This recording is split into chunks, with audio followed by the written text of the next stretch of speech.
C-Note, who has ties in the country where Michael could possibly be. Needs C-Note to come to the Middle East, negotiate and to translate. We do a little research and we're off and running. You really got contacts? Contacts with contacts.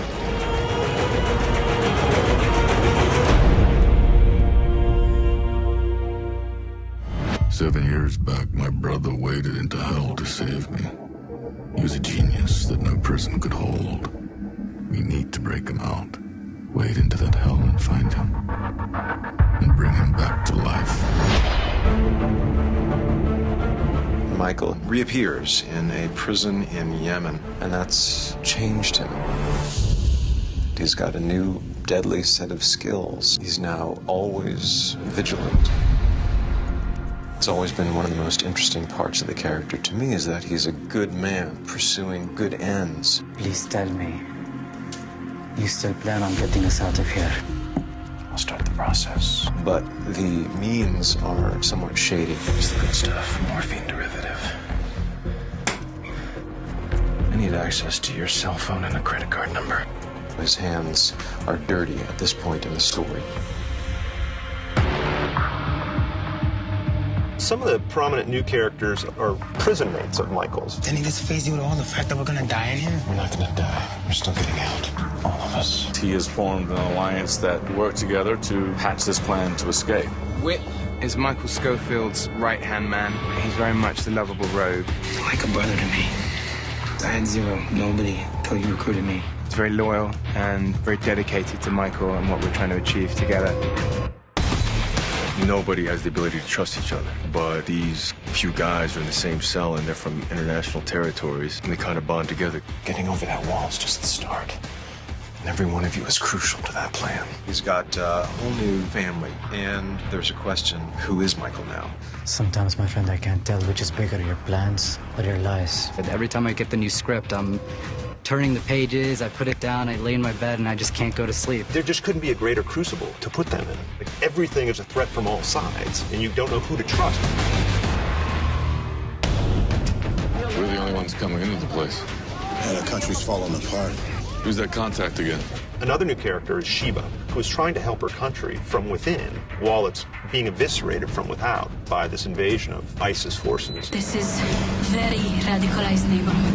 She's a Yemeni activist and a freedom fighter. C-Note and Lincoln need someone that knows the ins and outs of Yemen, and so that's where my character comes in. The suburbs are out there, front line of the war. You have to get us past the checkpoint. 2 Americans will never make it without you. She's my go-to girl. She's the girl that can actually unlock doors that I can't unlock. There. It says, yes, the man in the picture is here, and we can see him, but only because we're dealing with Sheba.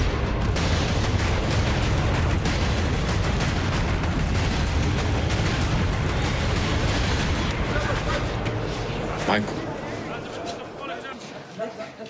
Good tats. Michael has a new set of tattoos, and they are pivotal to the story. They're different in terms of the idea around them. It's got that great Prison Break puzzle that will really be something exciting as it unravels as to what they are and why he has them. And I've always liked the symbolism of Michael being a marked man, and the tattoos are a reflection of that. Some speed! Understood! Roll camera! Action! Coming back to do this again, one of the huge mandates was that we're not going to shoot this on a soundstage in LA. We're going to go to Africa. Morocco was a once-in-a-lifetime experience. The show has an international fan base, and going to these various places, actually shooting in Morocco for Yemen, gives the show a look and a flavor. It just looks gorgeous. We were in Ouarzazate, which has cool Arabic architecture, and then the Sahara Desert. It is incredibly hot and incredibly windy and gusty and sandy, and every day was just brutal in its own way. And these actors were really impressive to stick with it and do what they did. The look of the show is very intense, very real. With the action sequences so big, you don't have time to make a mistake. You really got to go for it. 3, 2, 1, and boom! We're standing outside a technical school here in Ouarzazate, Morocco, that we've turned into a prison. For some of the shots, we'll be adding additional pieces to the prison, mostly which is a practical prison that they've done a great job building here in Morocco. Luca, our production designer, is incredibly talented, and he's created these amazing environments and sets. It feels like we're making a movie. I think the original series had a big movie feel for television.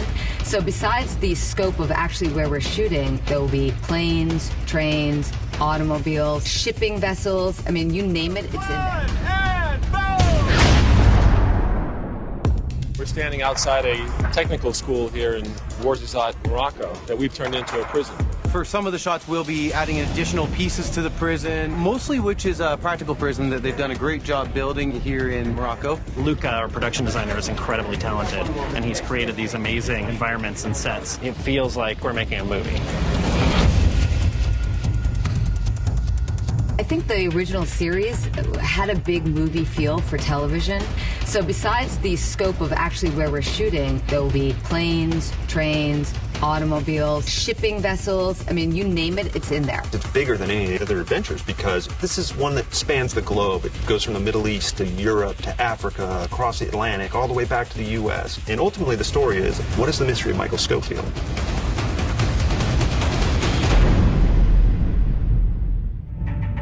I was a fan of the original series. At the time when it first came out, I read the script. And when I read it, I was blown away because it just was a perfect kind of story set up for a show.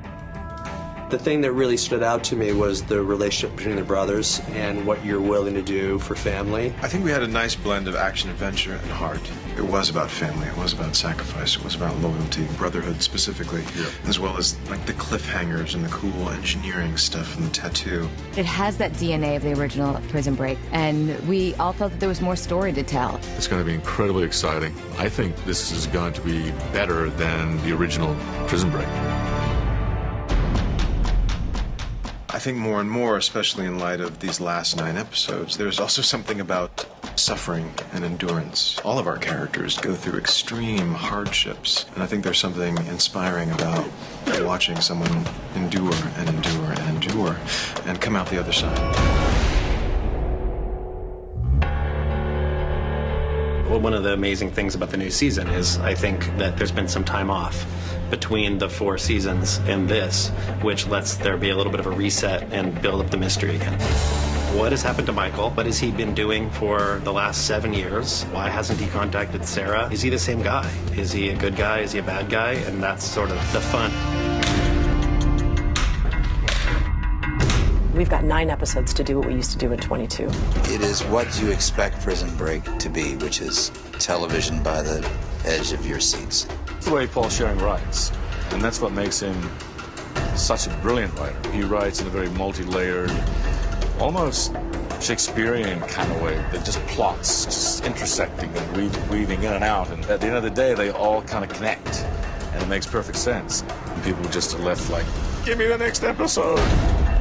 There's an expectation to bring you what you know, but I also think there's a responsibility on the writer's part to let these characters have learned something. Please don't give us the same old thing. Paul, I think, because he knew he was doing a short run, it was going to be an event series, I think he wanted to just bring back the people that he could really tell a full story about, really give them the time they needed. When we see the characters this time around, they've been affected by life and its turmoils. T-Bag and C-Note and different characters are coming back as part of the family, but they're all kind of getting a really unique, cool story. It was something that I think everyone wanted to be a part of, and you felt that energy, you felt the synergy, you felt everything just pulsating around this project. It was just like old times. We all fit, we all understand each other's rhythms, we're all good friends, just like a big family event. To come back to this group of people that we started with was really, it was emotional. It resonated, I think, in surprising ways for all of us. Coming back to this project was like riding a bike. The story still lived in me somewhere, and my very first scene, I'm behind bars, Dominic's on the other side, and it was just like old times. Just looking into his eyes was enough to ground me in the who am I of these characters.